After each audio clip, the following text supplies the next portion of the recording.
Bendiciones a cada uno que los escucha esta tarde por medio de Facebook o YouTube. Dios les bendiga. Gracias por siempre conectarse y estar aquí escuchando esta enseñanza que traemos todos los miércoles. Gracias. Quiero también tomar este momento para hacerle una invitación a nuestros servicios el domingo. Tenemos a las 9 empieza nuestro primer servicio de adoración y a las 11 de la mañana empieza el segundo servicio. Así que lo esperamos. Fue una bendición tenerlos con nosotros, cada uno de ustedes que los escuche esta tarde. Estamos en el Evangelio de Marcos. Hemos estado predicando, enseñando por unas semanas sobre este Evangelio. Vamos a tratar de terminar este Evangelio. Hemos estado aprendiendo cómo Marcos presenta a Jesucristo como el Rey, como el Mesías, como el Hijo de Dios, como alguien que iba a venir, que había sido esperado, proclamado por los profetas. Pero Marcos ha tenido y los ha enseñado diferentes temas hasta el momento donde estamos. La semana pasada hablamos del capítulo 4 y capítulo 5 habla de Marcos, cómo presenta a Cristo que tiene poder para controlar la naturaleza. Vienen los discípulos en la barca y Jesús controla la tempestad, las olas. Y el capítulo 5 de Marcos empieza con este hombre que tiene esa misma fuerza, esa misma tempestad, pero lo tiene interior. Un hombre endemoniado. Cristo lo libera y este hombre queda en razón cabal. En el capítulo 5, del capítulo 4 al capítulo 5 hay 4 milagros que Jesús hace. El tercer milagro es que Jesús sana a esta mujer que ha tenido flujo de sangre por muchos años. Pero mediante él va a donde esta mujer, caminando, esta mujer lo toca. Y mientras él va a sanar a una jovencita, la hija de Jairo. Y todas estas cosas pasan a estos milagros. Pero algo que Marcos los ha enseñado es que hay un grupo también, hay un tema céntrico en el Evangelio de Marcos, y esa es la incredulidad. Eso es personas que no creen aún mirando estos milagros, aún mirando cuántas cosas Jesús ha hecho, y hay personas que todavía no creen. Hay un grupo de personas que siguen a Jesús porque creen lo que Jesús hace, pero hay un grupo de personas que no creen. Y en esta tarde el capítulo 6 de Marcos habla de este tema. De una incredulidad, de este tema de incredulidad, de una increíble incredulidad. Personas que en realidad han mirado tantas cosas que Jesús hace y no creen. No creen, aún así mirando los milagros, no creen en Jesús. Charles Darwin dijo, y quisiera decir lo que él dijo. Dijo este hombre, Charles Darwin dijo: la creencia es la más completa de todas las distinciones entre el hombre y los animales inferiores. Repito eso, la creencia es la más completa de todas las distinciones entre el hombre y los animales inferiores. Si este hombre tiene razón con lo que él dice, que la creencia es la distinción entre el hombre y los animales inferiores, la incredulidad puede hacer a un hombre llegar a ese nivel como un animal. Porque la creencia, lo que nosotros creemos, es lo que lo distingue, la razón, el razonismo. Es lo que lo distingue a nosotros de un animal. Pero es interesante que la Biblia enseña este tema. Por ejemplo, desde Génesis miramos que Adán y Eva es engañada por la serpiente y duda, y pone en duda lo que Dios le dice. Desde ese momento miramos la incredulidad tomando una fuerza.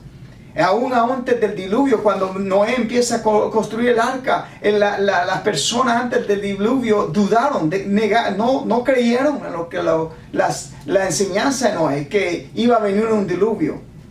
Es tan interesante que aún las personas que han sido escogidas, como Aarón cuando Moisés sube a la montaña, cuando Moisés baja, este hombre hace un becerro de oro. Dios lo llama y le dice que no hagan todo esto, pero él está adorando ídolos. Es tan tremendo que todas estas cosas están moviéndose. Aún los 10 espías que van a mirar, y ellos no creen, ellos miran solo los obstáculos. Y toda una generación perece por la incredulidad de este grupo de personas. Acán también miramos que él mira esto y codicia la incredulidad. No toques todo, no toques nada, no tome nada de eso. Y él lo toma y sufre él y su familia. Aún después que Dios ya le da la tierra. Del libro de los jueces miramos que Dios manda a diferentes personas, diferentes jueces, levanta uno y levanta a otro para liberar su pueblo, porque la incredulidad del pueblo todavía está en ellos.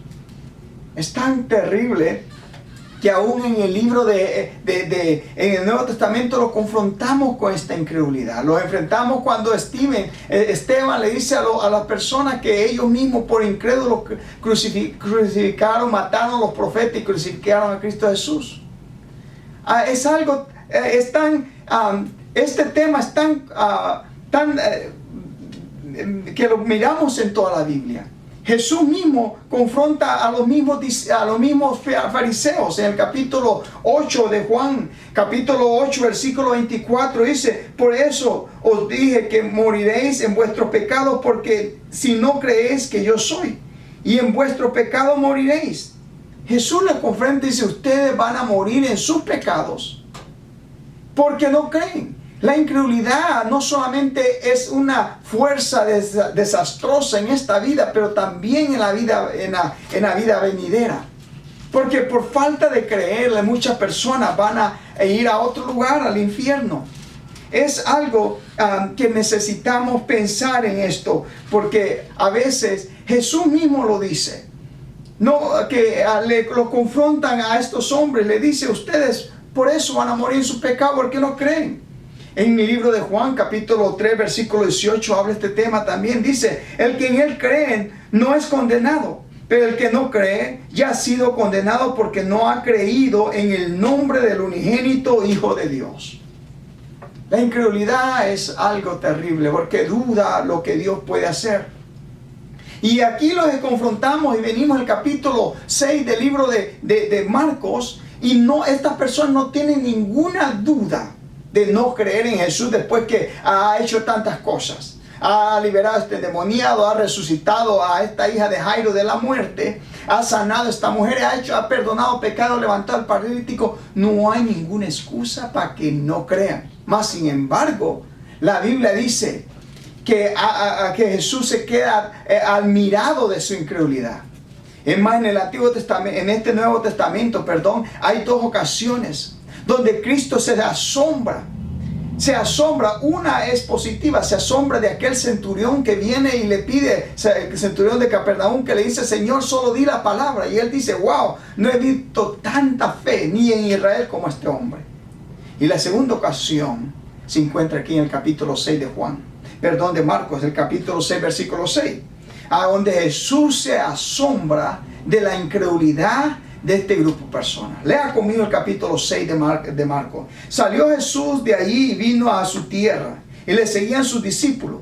Y llegando a él el día de reposo, comenzó a enseñarles en las sinagogas, y muchos oyéndole se admiraban y decían: ¿de dónde tiene estas cosas? ¿Y qué sabiduría es esta que le es dada? Y estos milagros que por sus manos son hechos. ¿No es este el carpintero, hijo de María, hermano de Jacobo, de José, de Judas y de Simeón? ¿No está también aquí con nosotros sus hermanas? Y se escandalizaban de él. Mas Jesús les decía: no hay profeta sin honra, sino en su propia tierra, y entre sus parientes y en su casa. Y no pudo hacer allí ningún milagro, salvo que sanó a unos pocos enfermos, poniendo sobre ellos las manos. Y estaban asombrados de la incredulidad de ellos, y recorría las aldeas de alrededor enseñándoles. Estaba asombrado de la incredulidad de ellos. Este pasaje habla de esta increíble incredulidad. No tenían ninguna razón este grupo de personas, porque mientras la multitud lo seguían a Jesús porque ellos creían en Él, había otro grupo de personas que no creían en Jesús. Jesús viene a su tierra natal, a Nazaret. Recuerde, Jesús ya había llegado a Nazaret. Jesús ya había visitado, según en el libro de Lucas capítulo 4. Dice que cuando Jesús vino, que estaba ayunando en el desierto, vino a este lugar. Después de ser tentado por Satanás, dice, vino a Nazaret donde se había criado, y en el día de reposo entró en la sinagoga conforme a su costumbre y se levantó a leer. Jesús empezó a leer en esta ocasión después de ser tentado en el desierto por Satanás. Vino a Nazaret, vino a la sinagoga. Cuando Jesús vino a la sinagoga, habló de este escrito de Isaías. Y él dijo, yo en este día se ha cumplido lo que Isaías dice. Yo soy el Mesías. Y ahora en vuestros ojos se ha cumplido lo que dijo este profeta. Y estas personas, dice, al oír estas cosas, todos en la sinagoga se llenaron de ira. Y levantándose, le echaron fuera de la ciudad y le llevaron hasta la cumbre del monte sobre el cual estaba edificada la ciudad de ellos, para despeñarle. Jesús fue rechazado la primera vez, aproximadamente hacía un año que Jesús había ido a Nazaret. Y ahora regresa de nuevo a su tierra natal. Y viene, ya había hecho milagros, ya había estado en su ministerio, ellos habían escuchado de lo que Jesús estaba haciendo. Y vuelve y regresa, y esto es lo que a mí me conmueve. Me conmueve por esta razón. Porque Jesús ya había venido a darles una oportunidad a estas personas. Y en vez de ellos aceptar que Él era el Mesías, se enojan por lo que Él hacía, se enojan por lo que Él estaba haciendo milagros. Mas sin embargo aquí dice que vino Jesús a su tierra. Otra vez le da una oportunidad. Él viene a decir, tal vez el corazón de estas personas ya están blandos. Y qué bonito saber esta tarde que Dios nos da una y otra oportunidad para que creamos en Él, para que rechacemos la incredulidad, para que podamos creer en Él. Y eso es, como le vuelvo a repetir, algo que ha pasado desde el Génesis. Y en el tiempo de Jesús, en el tiempo de los apóstoles, y en el tiempo donde nosotros estamos, de este tipo de incredulidad que existe. Jesús vino a su tierra, vino a su gente, y ellos, sin embargo, ellos lo rechazaron. Juan 1:11 dice, mas a los suyos vino y a los suyos lo rechazaron. Jesús viene de nuevo y empieza a hablarles. Dice, llegó el día de reposo, comenzando a enseñarles en la sinagoga. Y muchos oyéndole se admiraban y decían, aquí hay 4 preguntas. 4 preguntas que tienen que ver, 2 preguntas con su ministerio y 2 preguntas de dónde Él viene. Y la realidad es que una de las cosas que podemos ver aquí es que la incredulidad oscurece lo obvio. La incredulidad pone una barrera para no mirar lo que muchos están mirando. La multitud miraba lo que Jesús hacía, pero aquí había un grupo de personas, su propia gente, sus propios que estaban ahí, empezaron a cuestionar y empezaron a preguntar, y ellos empezaron a hacer esta pregunta: ¿de dónde tiene estas cosas? O sea, ¿qué es? ¿Por qué? ¿A dónde? ¿Por qué? Porque Él es un carpintero. Mire, ¿y qué sabiduría es esta que le es dada? Y estos milagros que por sus manos son hechas. Está hablando de estas cosas, de lo que Él habla, cómo Él habla. Se admiraba en lo que decía. Él decía, bueno, este hombre no ha ido a una universidad. Este es un carpintero, este es un hombre que en realidad no es educado para que hable de esta forma. Ellos se admiraban. Ellos se admiraban y se preguntaban, ¿qué está pasando?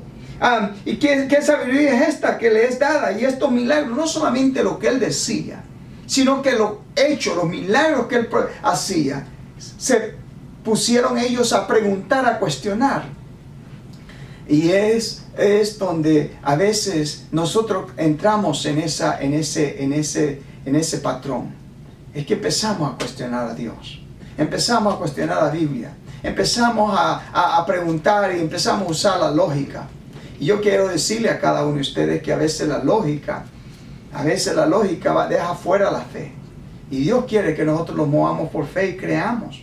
Es increíble a veces que hay que nosotros mirando cosas obvias, la incredulidad oscurece lo obvio. Y eso es lo que miramos, porque estos hombres empezaron a preguntarse y empezaron a decir, ¿qué son estas cosas? ¿Qué sabiduría es la que les da? Y estos milagros que por sus manos son hechos. Ellos se admiraron, ellos se preguntaron. Y empiezan a preguntar no solamente lo que él hace, lo que dice, lo que él sabe, escuche, sino que también empieza a decir, ¿de dónde viene este hombre? Si este hombre es de aquí. Él dice, ¿no es este el carpintero, hijo de María? Ahora, esta frase es una frase ofensiva. Porque normalmente en este tiempo a los hijos se referían por el nombre del papá. Pero posiblemente sería que José había muerto, no sabemos. Pero una de las cosas que sabemos es que en el libro de Juan, lo dice el Evangelio de Juan, que los fariseos, los saduceos lo acusaban de su nacimiento. Y aquí cuando ellos dicen, ¿no es este el carpintero, hijo de María? Se están refiriendo, oíme, tú naciste de algo que no era legítimo, algo que porque ellos en la mente pues pensaron que Jesús, y era una acusación que le tenían a él, que José todavía no se había casado con María. Ellos solo estaban, como hicimos nosotros, engaged. Ellos estaban solo comprometidos. Y esto lo acusaban porque pensaron que Jesús venía de una relación que todavía no estaba en los límites o en la protección del matrimonio. Y ellos dicen, ¿no es este el carpintero, hijo de María, hermano de Jacob? Y da la familia, da el nombre de los hermanos. ¿No está también aquí con nosotros sus hermanas? Y se escandalizaban. La incredulidad oscurece lo obvio.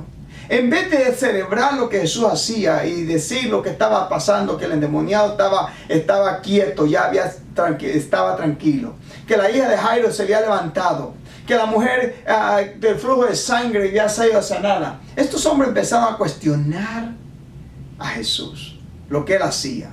Ellos sabían que no podían entender, pero en vez de celebrar y creer, se fueron por quizás lo más razones o preguntas no tan beneficiarias. ¿Será posible que eso pasemos nosotros? ¿Será posible que a veces nosotros también nos venga la duda, y aunque Dios ha hecho cosas en nuestras vidas, y aunque Dios haya haciendo tantos milagros, haya hecho tantas cosas y se ha mostrado en nosotros, hemos visto su mano, hay momentos que dudamos? Hay momentos que tal vez entramos en esa incredulidad. Pero esta tarde yo quiero animarte, y este pasaje está para animarlos a nosotros. Y decirnos y recordarlos que hay que creer en Cristo Jesús.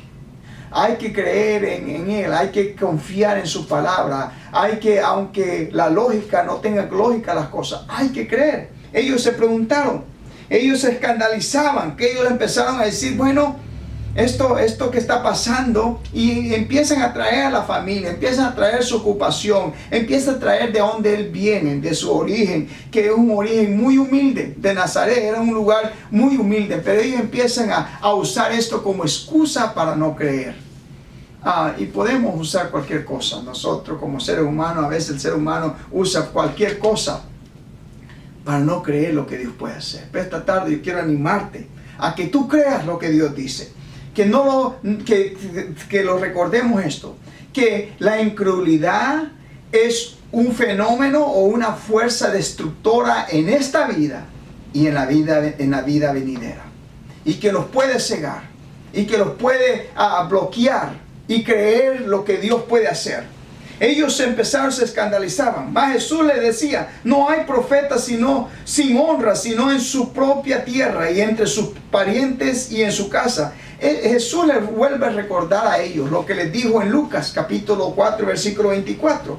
Este mismo proverbio, este mismo refrán, Jesús les dice, y añadió, de cierto os digo, que ningún profeta es acepto en su propia tierra. Y aquí Jesús le vuelve a decir, no hay profeta sin honra, sino en su propia tierra. y entre sus parientes y en su casa. En otras palabras, ellos no lo aceptaron por su origen, no lo estaban aceptando porque ellos estaban tan familiarizados con él que ellos tenían envidia. Ellos no le creían. Ellos sabían de dónde venía, cuál era su origen, cuáles eran sus familiares, que ellos dijeron, no podemos creer en esto. A veces nosotros podemos entrar en esos pensamientos. Y no solamente eso, sino que dice, y no pudo hacer allí ningún milagro, salvo que sanó a unos pocos enfermos, poniendo sobre ellos las manos. Y estaba asombrado de la incredulidad de ellos y recorría las aldeas de alrededor enseñándoles.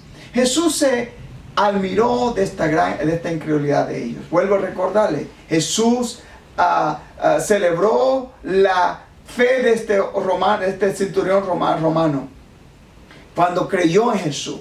Pero aquí Jesús se admira también la falta de fe de estos hombres, la incredulidad de ellos, que ellos limitaron.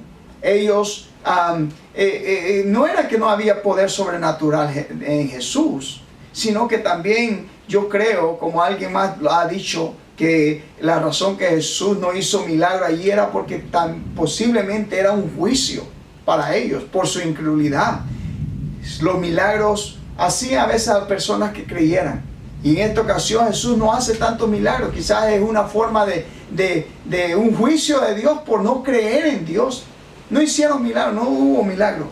Y en esta tarde los hace este pasaje recordar a nosotros. Y lo que el centro de este pasaje es que hay un grupo de personas que rechazó a Jesús. Y los escribas, los religiosos, las personas que estaban muy familiarizadas con él, lo rechazaron. Lo rechazaron, se opusieron, aún mirando todas las cosas que Jesús hacía. Se opusieron, lo rechazaron. Jesús enfrentó rechazo. Personas como los religiosos, personas que sabían de la Biblia, lo rechazaron. Usaban su familia para rechazarlo. Y así como este grupo de personas, hay miles de personas, cientos de personas que aún lo están rechazando. Lo están rechazando por X razón, pero esta tarde yo quisiera animarte que tú lo aceptaras. Que si no lo aceptes, no lo rechaces. No entre en ese vicio de incredulidad, sino cree lo que Dios hace, cree lo que Jesús hizo y cree en este Dios todopoderoso. Esta tarde Dios te bendiga, Dios te guarde, y quiero animarte este domingo a las 9 de la mañana a que venga a celebrar con nosotros el servicio de adoración y el otro servicio a las 11. Espero mirarte. Bendiciones a cada uno de ustedes. Amén.